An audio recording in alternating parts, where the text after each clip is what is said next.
Funding for this edition of Think Tank with Steve Adubato has been provided by the New Jersey Economic Development Authority, RWJ Barnabas Health. Let's be healthy together. Johnson & Johnson, Veolia, resourcing the world. PSE&G, committed to providing safe, reliable energy now and in the future.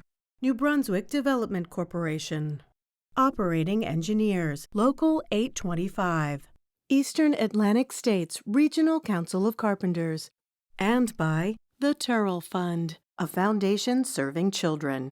Promotional support provided by NorthJersey.com and Local IQ, part of the USA Today network. And by Meadowlands Chamber, building connections, driving business growth.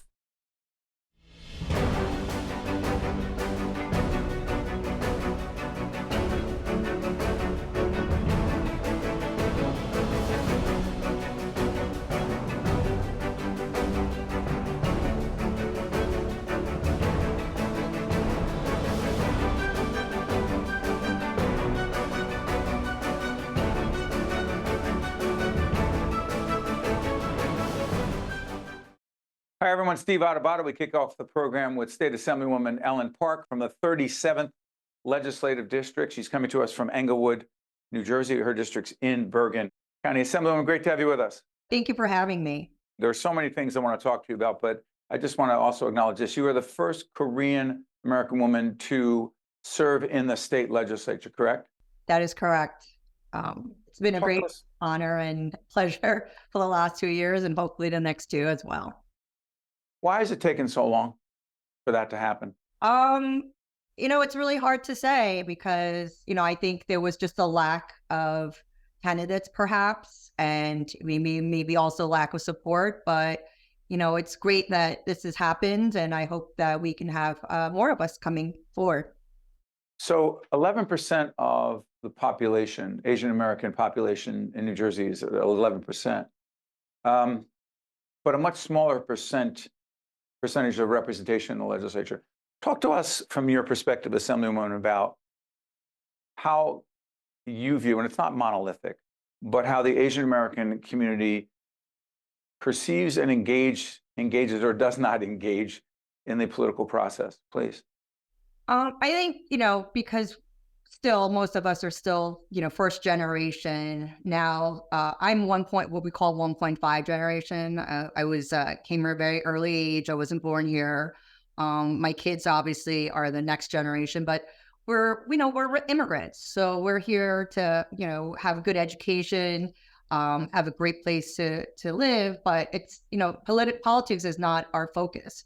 But more and more of us now, we're really pushing what it means to have representation. And so that is definitely one of my goals and missions, to get more of us out to vote. When you were on this, I don't know whether to call it a trade mission. I know that the folks at Choose New Jersey helped to finance this. It was a trip with Governor Murphy and a whole range of other state leaders into East Asia, Japan, South Korea, Taiwan, a 9-day trip back in October. What was and is the significance of that trip, please? It's, we do a lot of trade with those 3 countries in New Jersey. I believe those 3 Asian countries are a top 10 supplier of goods, and they have, a lot of trade between New Jersey and those countries. So we want to keep the relationship. We want to do more. We want to have a bridge between the countries as far as economics, as well as, we had the 9 universities from New Jersey also attend. So for higher education as well, we want to keep that bridge. We want to have that relationship. So it was really important. I want to talk to us about this. I believe that every elected official who's come on, I've asked in one way or another this question as the graphic comes up. 2024 decision, 2024 and 25. There's a governor's race in 25. Democracy in danger. To what degree do you believe, and some folks have written online saying, Steve, stop calling it a democracy, we're a republic. I get it, I understand what the Constitution says, but when I say democracy in danger, people know what that means. To what degree do you believe our representative democracy is in danger as we move into 2024? I mean, this country has been so divided in the last 4 years. So, and with what happened with January 6th, honestly, I'm pretty shocked. I've been in this country now for 45 years, and I try to keep up with what's going on in the world. And it just really, I'm just flabbergasted because, you know, what's happening all across the world as well, and in South America, what's happening with Ukraine. I feel that it's going to happen here in the U.S. as well. And it's just really concerning and disturbing, to be honest. So put this in perspective for us. You're in the state legislature, in the assembly, back in the mid-1980s. In baseball, it's called a cup of coffee, which means a very short period of time. I was in the state legislature for, you may have read the history books, it was one term. And out quick. But there's a reason I'm asking this question and putting it in context. Put in context for people what it's like to be in a state assembly, a state Senate chamber, United States Congress, House of Representatives chamber, and have people trying to break in to stop the legal constitutional process with violence and target people they don't like. Please. It's again, the violence, and again, you know, New Jersey has one of the best controls when it comes to gun control. And the fact that our country is the only country in the world that has mass shootings every day almost, and the fact that violence is tolerated in this country is really concerning and disturbing. But as a parent, I'm very concerned for my children every day that they go to school, because you just never know. And we really need to take, better precautions, measures as far as gun control and the state of violence in this country. Are you afraid for yourself? Sometimes. I know we just passed legislation that judges' information don't float out there, but we definitely need to have the elected officials' information also not floating out there. That's something that we were trying to work on as well. Governor Murphy has called you a rising star in the political scene, and that's nice, and it's nice to have it said about you. But as the first Korean American woman to be in the state legislature, let me ask you this: top two priorities for you. You've talked about gun control. Beyond that, two top priorities for you that would be important, not just to the Korean American community, but for everyone you represent, please. Obviously, gun control is one. I believe in equal rights for everyone. I mean, that's one of the reasons why my parents came to this country, is that as an immigrant, you have basic rights as anyone who's been here for the last 3 generations.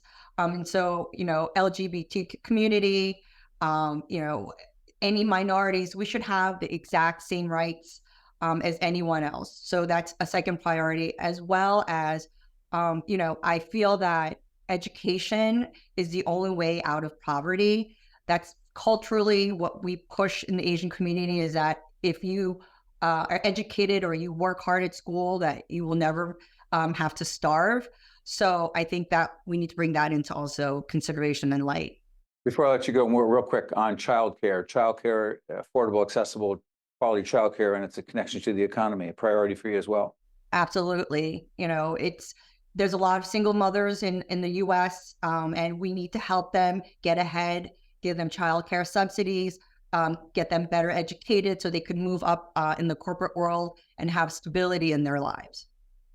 State Assemblywoman Ellen Park from the 37th Legislative District up in Northern Bergen County, the first Korean American woman to serve in the state legislature. Assemblywoman, thank you so much for joining us. We wish you all the best. Yeah, thank you for having me.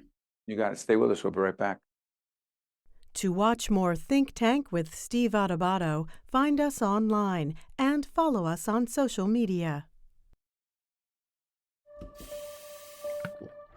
Most people don't think about where their water comes from, but we do.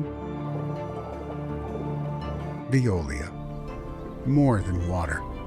Resourcing the world. PSE&G is building the utility of the future. A future where people use less energy, and it's cleaner, safer, and delivered more reliably than ever. We are modernizing to lower emissions, support more renewables and electric vehicles, and reduce outages. And we are empowering our customers. At PSE&G, We are powering progress.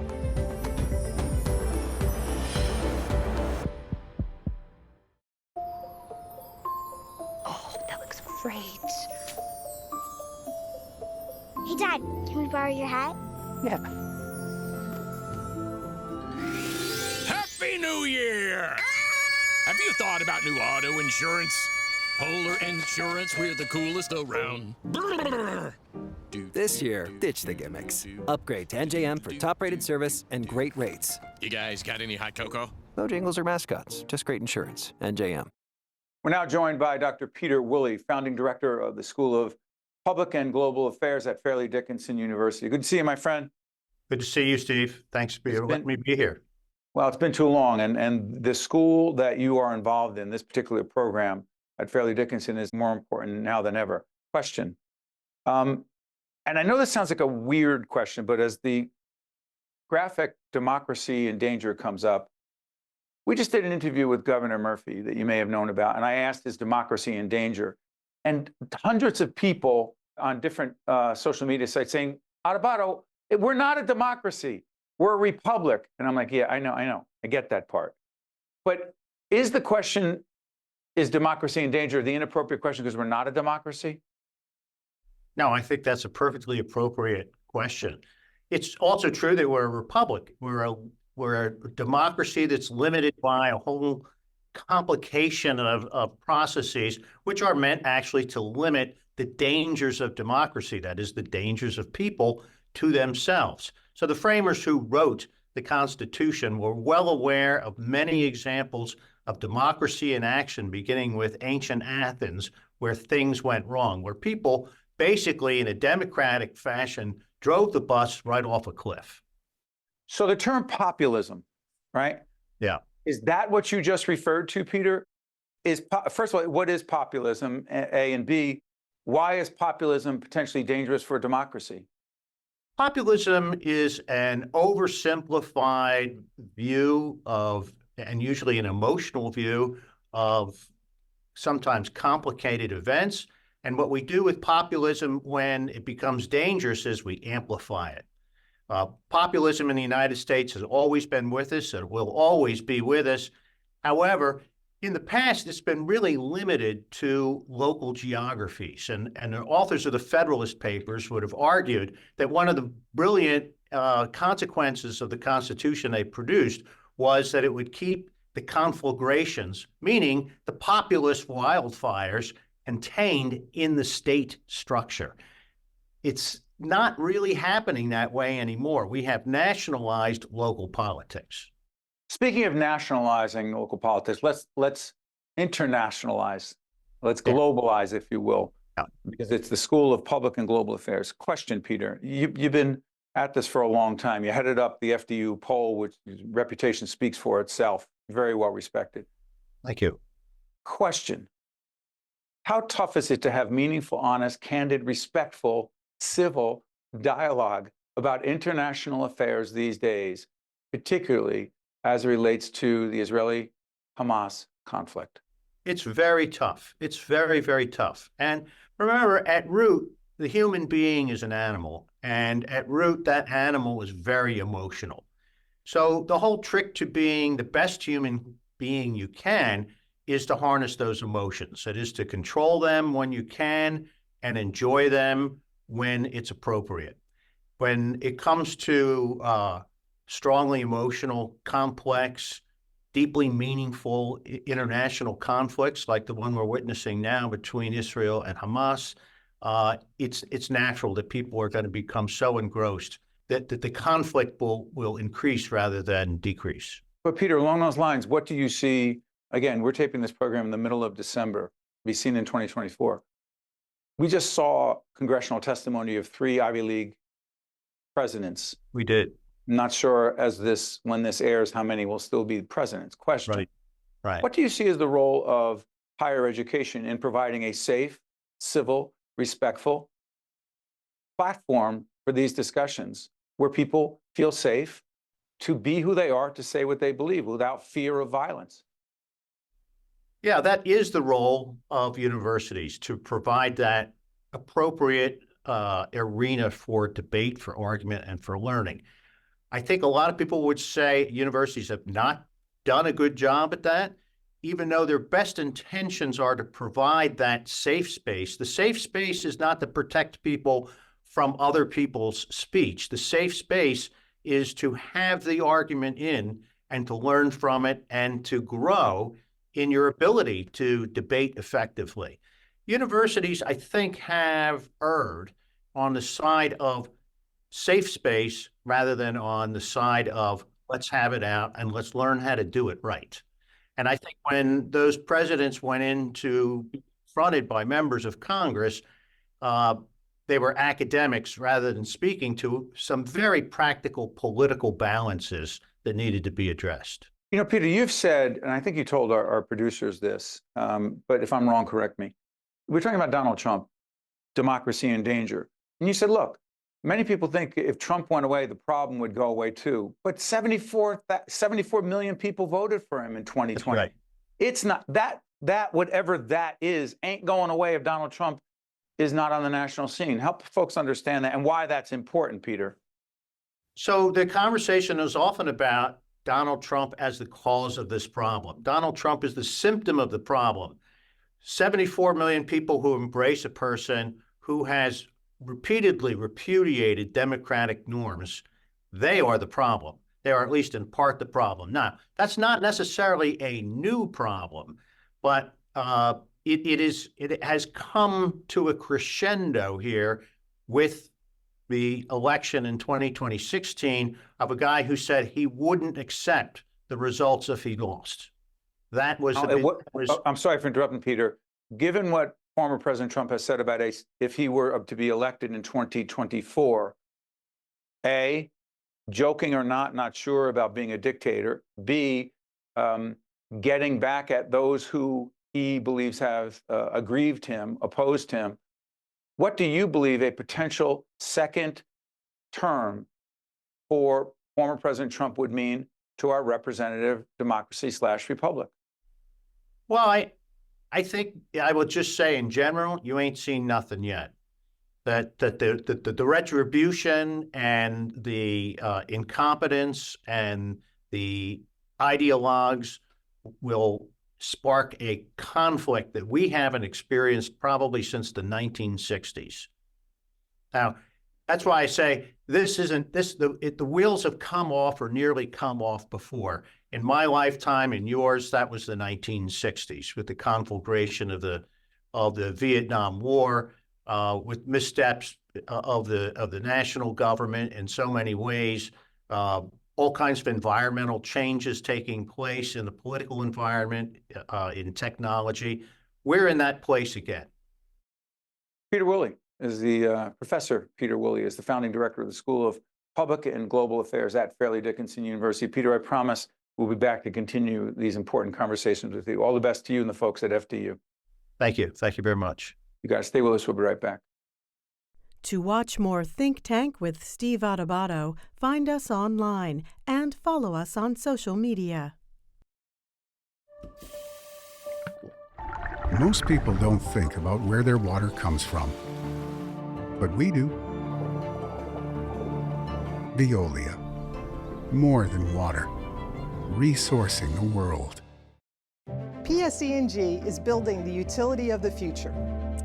A future where people use less energy, and it's cleaner, safer, and delivered more reliably than ever. We are modernizing to lower emissions, support more renewables and electric vehicles, and reduce outages. And we are empowering our customers. At PSE&G, we are powering progress.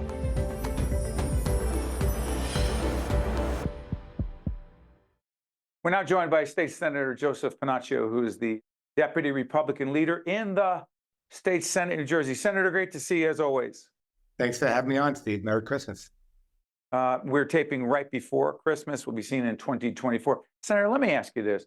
The election in November spoke for itself. People can decide what it means. But on parental rights, you and many of your colleagues were saying, hey, parents are getting cut out of certain information about their children that they should have. And it was a huge issue for you and many of your Republican colleagues. And the argument didn't seem to convince enough people for the Republicans to gain more seats. In fact, you lost them. What's the parental rights issue for you, and why do you think it's not as popular as some people expected it to be? Well, regardless of the election, Steve, I think it still is a very huge issue. To us, it's a fundamental right of parents. It's a constitutional and moral right that the ultimate decision for whoever and whatever is in the best interest of that child lies with the parents. Okay, but here's the thing. We actually had Governor Murphy on. I asked people to check our website out, steveadubato.org will come up on the screen. I asked the governor about that. I said, Governor, look, if a parent needs to know that their kid's going to the Turtleback Zoo or going on a field trip and they have to sign off, why wouldn't they have to know if a 10-year-old child in school said something to a teacher, to an administrator, someone about their confusion about their sexual orientation or their gender? And he said, Steve, in theory, the parent should know, but not every parent is as supportive and loving, and that child could be put at risk. What do you say to that argument, Senator? Well, that's a specious argument.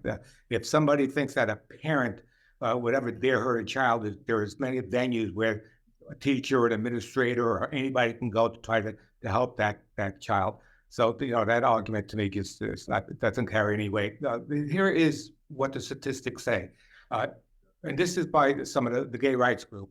If you have a sexual dysphoria, between 50 and 60% of those children that have those dysphorias contemplate suicide. As adults, over 40% of the people that have transitioned, 40% have actually attempted suicide. So before a child puts themselves in harm's way, before a parent has to visit the morgue, or worse yet, see their child dead in a morgue, this is something that maybe the parent should be seeking counseling with that child, exactly what's going on with them. But just before I leave this, Senator, so you're saying you can't imagine a parent ever not being supportive of their child who was questioning their sexual orientation or their gender. You're convinced that every parent in every case would always be supportive. And respectfully, Senator, you know that's just not true. Well, yeah, but the opposite is not true either. To think that 100% of the parents would not be supportive. First of all, most of those sexual dysphoria issues they go away by the time puberty reaches. It said they're not sexual identity issues. They're sexuality issues. They're gay issues, not sexual. Why you call it, Senator, respectfully, you're calling someone's sexual orientation or what they believe their sexual orientation to be sexual dysphoria? What adjective are you using? Well, that's the name of it. That's what they call when you don't think that your body is housing the right gender. It's a sexual dysphoria. Not my term. That's a scientific. Is that 1 second, Senator? Are you saying that someone's sexual orientation is sexual dysphoria as well? Sexual orientation? They believe that they're gay. Steve, no, wait. That's a sexual identity issue, not a sexual dysphoria. Sexual dysphoria means that you don't know if you're a man or you don't know if you're a boy or a girl, depending on what age. What I am saying is that a 7, 8, 9-year-old child, many who still believe in Santa Claus, should not be indoctrinated into thinking that perhaps you're thinking one way and you're allowed to be a boy or a girl or whatever you want to be. Maybe that's an issue that the parents should have in consultation with perhaps some help, some medical advice to see exactly what's in this child's mind before the child hurts himself. Senator, respectfully, who's indoctrinating a child to believe that? I'm not sure where that came from. Well, you're getting rid of pronouns. You're having children, and the law itself, by the way, states that the diversity, inclusion, and equity issues would teach us all this starts from kindergarten to 12th grade. Any type of teaching that happens, Steve, in school, up until 9, 10 years old, it's all indoctrination because these kids don't have the cognitive ability in order to be taught objectively. It's all subjective learning. You learn your ABCs and you learn your math through rote. These kids believe what the teacher tells them. So if they're being told, look, today, if you don't feel like you're a boy or you don't feel like a girl, just let us know and we'll change your pronoun for you. I think that's misguided. I also think it's very dangerous for a child to be subjected to that. Senator, you have very strong views on a whole range of issues. I'm curious about this.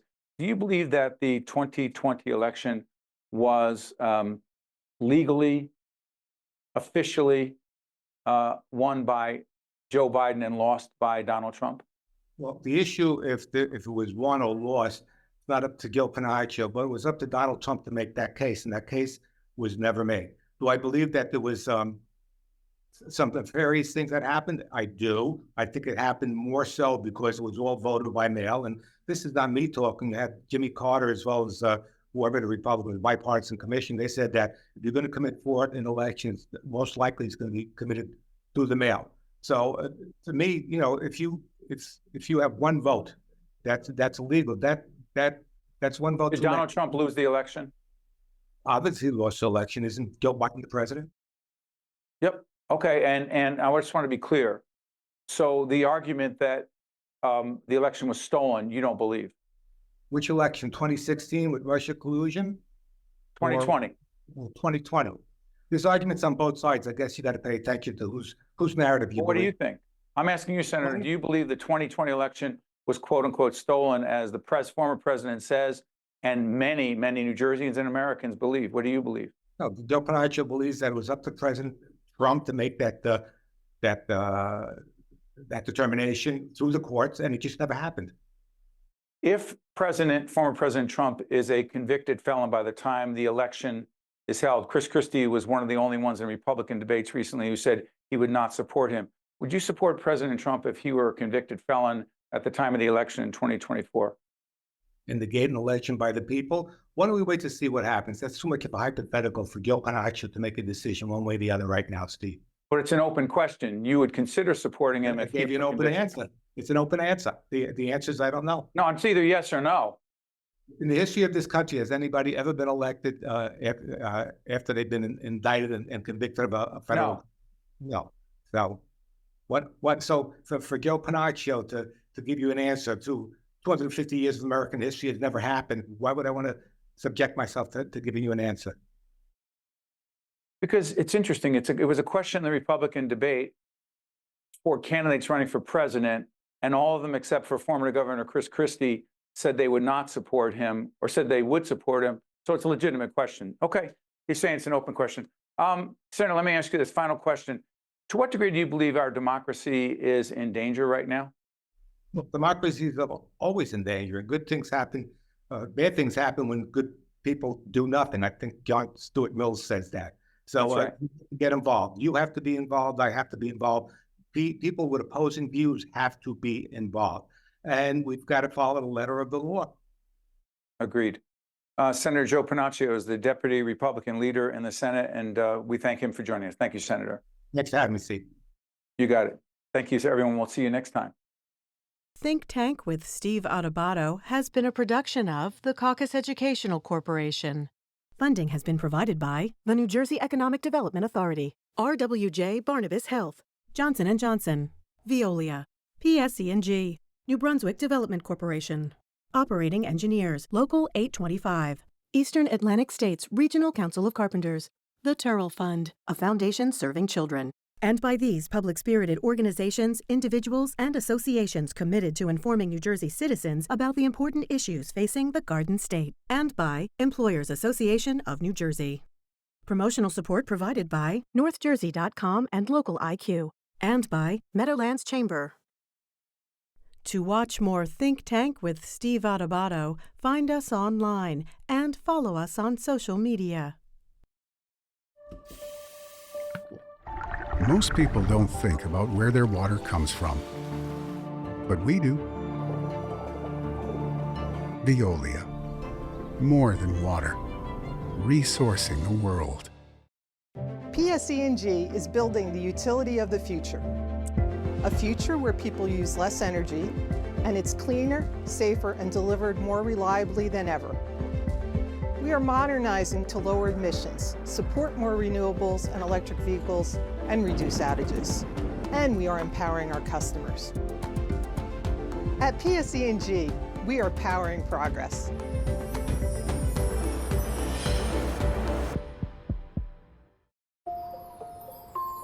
Oh, that looks great. Hey, Dad, can we borrow your hat? Yeah. Happy New Year! Have you thought about new auto insurance? Polar Insurance, we're the coolest around. Brr. This year, ditch the gimmicks. Upgrade to NJM for top-rated service and great rates. You guys got any hot cocoa? No jingles or mascots, just great insurance. NJM.